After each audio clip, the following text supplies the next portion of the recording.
Se você tá ouvindo isso, é porque deu errado. Ou deu certo demais.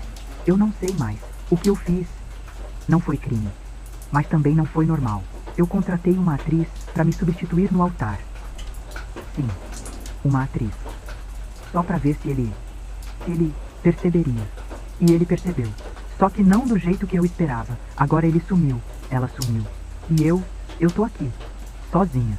Com um vestido que nem vesti. E uma história que ninguém vai acreditar. Mas você vai ouvir. Porque se tem uma coisa que eu ainda controlo, é como essa história termina. Um áudio foi encontrado no celular de uma atriz. Isso mesmo, uma atriz. O que você vai ouvir agora pode mudar tudo o que você pensa sobre casamentos, fidelidade e vingança. Mas cuidado, essa história não é para qualquer um. Ela desapareceu, mas não antes de deixar essa gravação. Aqui, os finais felizes têm um preço, e você nunca vai adivinhar qual é. Se você ama histórias reais, impactantes e com finais inesperados, se inscreve agora no canal e deixa seu like. Você não vai acreditar no que essa noiva foi capaz de fazer. Mas calma, antes de te contar o que ela descobriu ao contratar uma atriz para o próprio casamento, você precisa entender como esse conto de fadas virou um roteiro de filme B com final censurado. Porque quando ela soube da traição, decidiu se vingar. De um jeito tão brilhante quanto arriscado. Você já conheceu alguém que parecia ter a vida perfeita? Tipo, aquela pessoa que, se escorregasse na rua, cairia de salto alto e ainda pousaria de capa da Vogue? Essa era a Cláudia. Filha única de uma família tradicional, advogada criminalista, estudou na PUC, fazia pilates de manhã e terapia junguiana à tarde. Cláudia era o tipo de mulher que até a sogra respeitava. E olha, isso é raro. Conheceu Diogo numa conferência de jovens advogados. Ele era simpático, tinha um sorriso fácil e aquele tipo de olhar que promete revoluções, mas entrega boletos. Se apaixonaram rápido. Em 6 meses, estavam dividindo um apartamento com varanda gourmet, gato persa e plano de casamento no Mir. Civil, com festa pequena, mas sofisticada. Tudo milimetricamente perfeito. Ou, quase. Porque, veja bem, o problema nunca é o começo. O problema é o detalhe que você ignora porque quer acreditar que ama. E o primeiro sinal veio numa noite qualquer. Cláudia estava assistindo Big Little Lies, sozinha, quando o celular dele vibrou. 3 vezes. Notificações apagadas em menos de 2 segundos. Discreto. Ensaiado, ela percebeu. Mas ficou quieta. Afinal, quem quer estragar a própria felicidade com suposições, né? Só que depois veio o perfume no carro. Doce, exagerado. Algo que Cláudia nunca usaria. Um toque de vadia com gosto duvidoso, como ela mesma descreveu depois. E aí, como toda mulher que já viveu isso sabe, não era mais desconfiança. Era quase certeza. Mas Cláudia não era de chorar no banho. Ela era do tipo que anotava, organizava e traçava planos. E o plano que ela bolou? Bom, ele seria lembrado nos casamentos seguintes.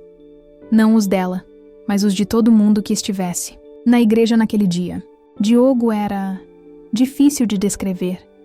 Não porque fosse misterioso, mas porque era exatamente o que ele queria que você visse. Com os amigos era o engraçado. Com os sogros, o educado.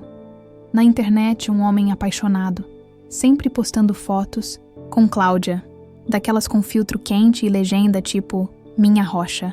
Mas nos bastidores, era puro improviso de quem nunca teve roteiro na vida. Fisicamente? Diogo tinha aquele charme de exemo que virou hipster. Barba rala, cabelo bagunçadamente pensado e uma pinta no pescoço que Cláudia costumava beijar como quem selava um contrato. Ele falava bonito, sabia discutir Sartre sem parecer pretensioso e tinha uma habilidade impressionante de parecer vítima quando era o vilão. Cláudia, por outro lado, era metódica até para cortar tomate. Acordava às 6h30 em ponto, tomava chá de hibisco antes do banho e organizava a agenda em 3 cores. Rica, mas discreta. Sabia que ser mulher exigia o triplo de competência. e ainda assim, precisava sorrir no final. Ela era o tipo de pessoa que mandava flores para a secretária no aniversário e mandaria a mesma secretária demitir alguém com um bilhete carinhoso. No fundo, ela sabia que Diogo não era confiável, mas era difícil admitir, não por amor, mas por orgulho. Ela não queria ser mais uma que foi traída. E talvez fosse esse detalhe que a fez seguir em frente com a cerimônia. Só que com um plano alternativo. O casamento estava marcado. Convites entregues. Buffet francês. Banda ao vivo. E um vestido sob medida de R$28 mil. Mas no meio disso, tudo, Cláudia já não queria um marido. Queria uma performance. E Diogo seria o ator coadjuvante de um espetáculo que ele nem sabia que estava estrelando. Quando Cláudia decidiu seguir com o casamento, mesmo sabendo da traição, não foi por amor, foi por arte. E por vingança, claro. Mas uma vingança elegante, servida em taça de cristal, com pétalas de rosa e trilha sonora instrumental. Porque se era para desmoronar, que fosse em grande estilo. Tudo começou numa terça-feira chuvosa, que, aliás, é o clima oficial das revelações de traição. Cláudia, no carro, viu Diogo sair de uma cafeteria. Nada demais. Se ele não estivesse abraçando uma mulher que parecia ter saído diretamente de um tutorial de maquiagem de balada.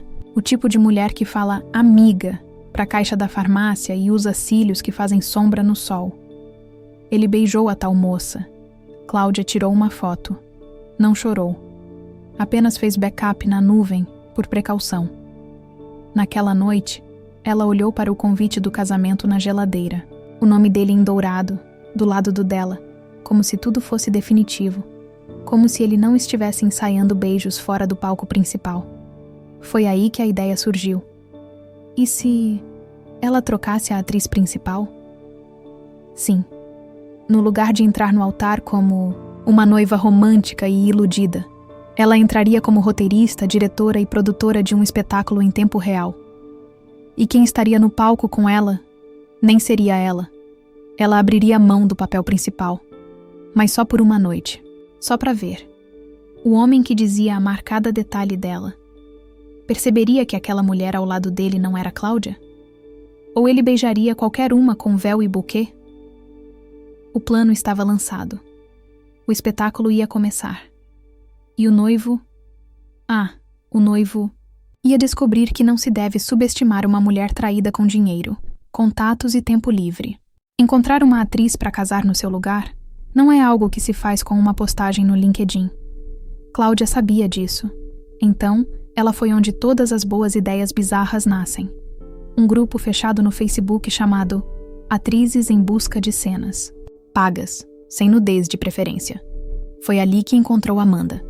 27 anos, recém-formada em artes cênicas, com um currículo que incluía 3 comerciais de absorvente, uma ponta em novela das 6 e uma peça experimental onde interpretava uma samambaia. Mas o mais importante, Amanda era parecida o suficiente com Cláudia para confundir um homem desatento e bonita o bastante para despertar a dúvida cruel. Será que ela fez uma plástica de última hora? Cláudia marcou um café com Amanda. Foi direta. Quero que você se case no meu lugar. Amanda deu uma risadinha, achando que era uma pegadinha do Porta dos Fundos. Não tô brincando, disse Cláudia, entregando uma pasta com roteiro. Fotos de referência e até uma playlist do tipo de música que ela ouvia enquanto se maquiava. Amanda folheou o material. E o noivo? É um idiota. Mas isso tá no roteiro também. Ela aceitou. O cachê era excelente. E o desafio? Inusitado. O suficiente para virar portfólio. Nos dias que se seguiram, Cláudia treinou Amanda com a precisão de um diretor obcecado. Ensinou como sorrir do jeito certo, como ajustar o véu sem parecer insegura, e até como rir da piada sem graça do Diogo sobre advogados e coxinhas. Amanda estava pronta. Mas no fundo, Cláudia sabia.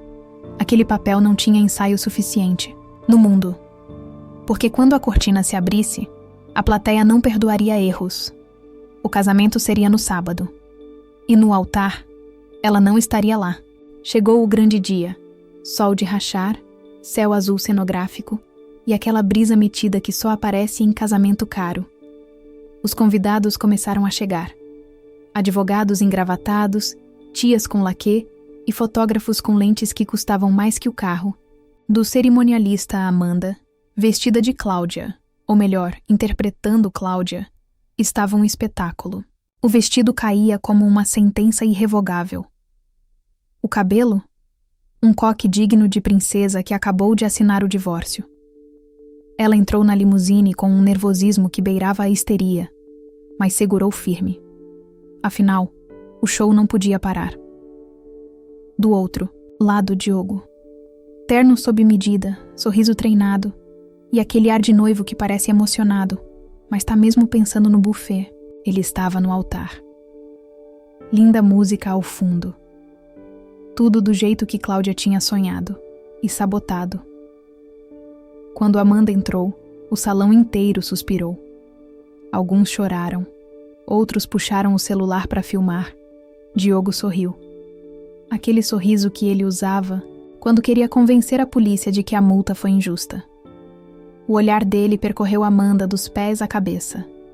E então, nada. Nenhuma reação. Ele segurou sua mão, fez carinho com o polegar e disse: "Você tá linda, amor." Amanda quase riu, mas se conteve. A cerimônia foi perfeita. Votos emocionados, ensaiados por Cláudia, claro, beijos sob aplausos, fotos ao pôr do sol. Até a valsa aconteceu. Amanda dançando com Diogo enquanto Cláudia assistia tudo, escondida, em tempo real, de dentro da van de filmagem do buffet. Sim, ela contratou uma equipe extra só para monitorar a atuação de Amanda. Mas havia algo estranho. Diogo parecia nervoso, suando, pisando em falso. E entre um olhar apaixonado e outro, ele mirava o fundo da igreja, como se procurasse alguém.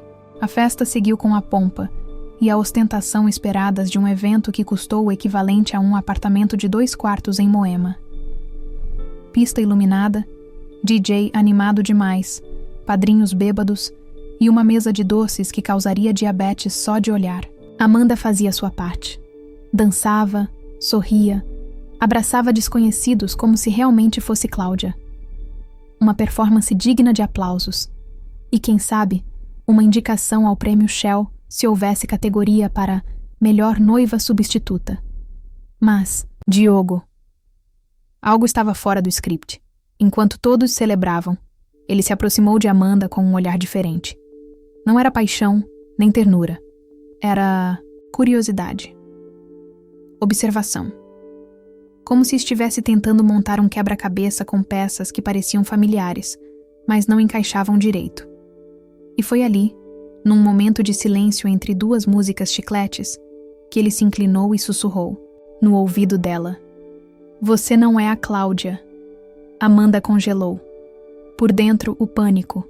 Por fora, ela manteve o sorriso de catálogo da Sephora. "Como assim, amor?"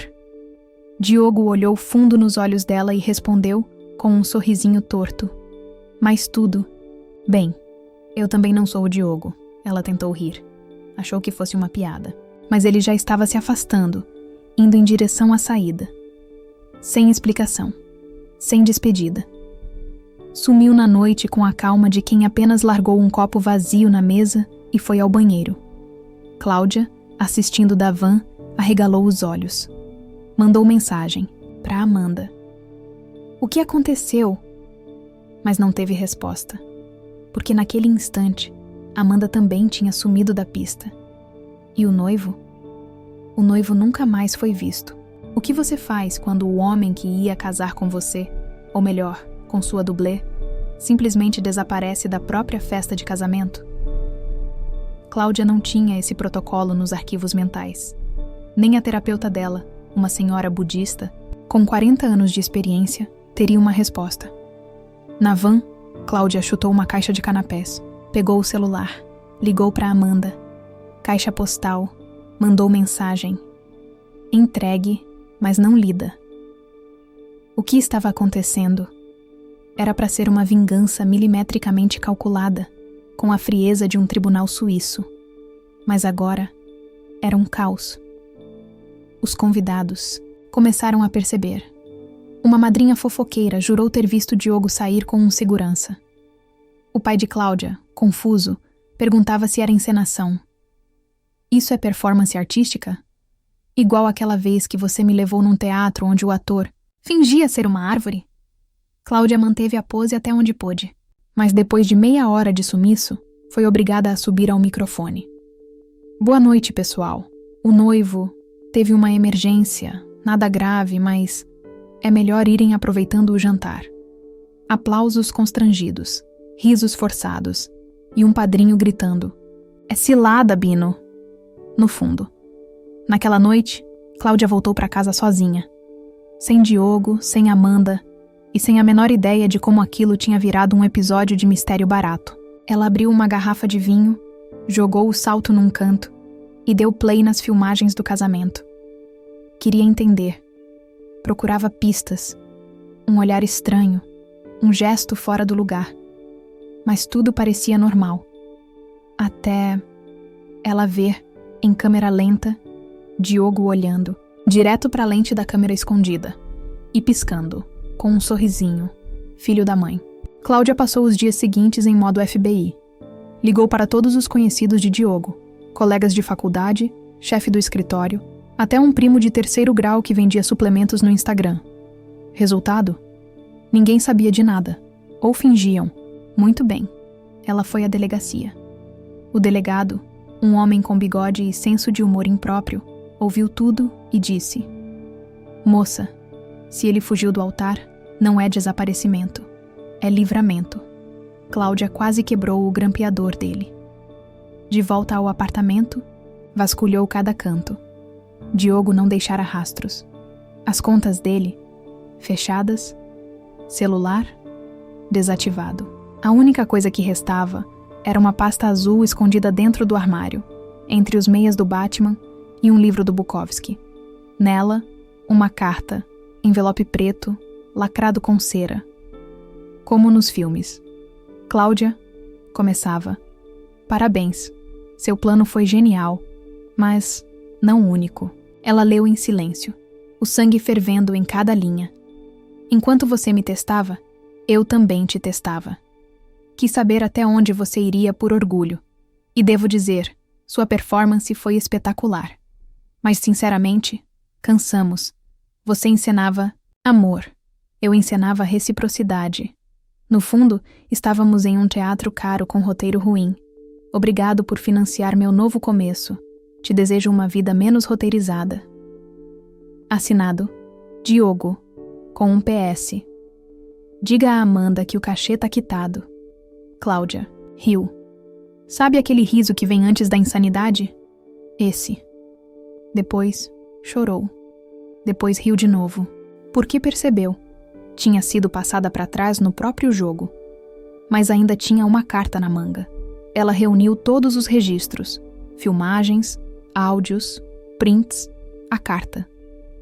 Editou tudo num vídeo de 15 minutos chamado "Meu casamento fake" e "Como meu noivo me deu um golpe emocional." Postou. Viralizou em 48 horas. A internet é uma criatura faminta por tragédias bem editadas. O vídeo de Cláudia, uma mistura de confissão, desabafo e exposição cinematográfica, bateu 3 milhões de visualizações em 2 dias. Comentários? Uma mistura de solidariedade, inveja e gente perguntando onde contratava a atriz Amanda. Cláudia virou meme. Trechos da carta de Diogo foram parar em camisetas. Você encenava amor. Eu encenava reciprocidade. Já estava em tatuagens de adolescentes revoltados com seus ex. E, ironicamente, o vídeo virou conteúdo em curso de marketing emocional. Mas enquanto o público aplaudia a vingança convertida em conteúdo, Cláudia sabia. O espetáculo não tinha terminado. Faltava o último ato. Ela contratou um detetive. Não qualquer um ex-amante de sua terapeuta budista. O tipo de cara que rastreia até CPF de papagaio. E foi ele quem trouxe a última peça do quebra-cabeça. Uma imagem. Amanda, numa ilha da Grécia, de mãos dadas, com Diogo, Cláudia quase engasgou com a própria risada. O golpe final não foi só dele. Amanda, sua atriz, sua confidente, improvisada, também tinha entrado no jogo. Aquela encenação de casamento? Um ensaio geral para a fuga dos dois. Os dois sumiram do mapa real, mas no digital estavam em toda parte. Criaram um canal de viagens. Nome: 2 fugitivos e um amor. Legendas em inglês, sorrisos tropicais. E vídeos com títulos como largamos tudo para viver o amor, literalmente. Cláudia de novo riu. Um riso mais calmo agora. Porque entendeu. Ela perdeu o noivo, a atriz, o controle. Mas ganhou o que nenhum deles jamais teria. A última palavra. E quando saiu em rede nacional dando entrevista no Fantástico, só disse uma frase. No fundo, a atuação mais falsa era a minha. Depois do furacão, Cláudia se recolheu. Trocou o apartamento com varanda gourmet por um sobrado antigo na Vila Mariana, onde as paredes rangem e o Wi-Fi falha. Quase poético. Parou de seguir influencers de casamento, cancelou o Instagram e passou a vender perfumes artesanais com nomes sugestivos como Desilusão Amadeirada e notas de vaca com fundo mentolado. O mais vendido? Diogo. Um perfume masculino com saída cítrica e cheiro de promessas quebradas. As clientes diziam, é perfeito para esquecer um cafajeste ou atrair um novo. Cláudia nunca mais falou com Amanda, nem quis. Acreditava que algumas traições eram como vinho barato. Depois de certo ponto, nem adianta tentar entender. Só aceitar que vai dar dor de cabeça e seguir em frente. E Diogo? Ainda está por aí, dizem. Na Grécia? Talvez, num vilarejo com nome impronunciável, provavelmente usando uma bata de linho e vendendo cursos de inteligência emocional aplicada ao amor livre. Mas o que ninguém esperava era o que Cláudia faria no final. 2 anos depois, ela lançou um livro, Como Ser a Noiva do Próprio Funeral e Sair Viva. Best-seller instantâneo. Direitos comprados por uma produtora. E quem foi escalada para interpretá-la no cinema? Amanda. Sim, ela mesma. A atriz. A traidora. A nova estrela do momento. Cláudia, sentada na primeira fileira da pré-estreia, sorriu. Porque entendeu que o palco, no fim das contas, sempre seria dela.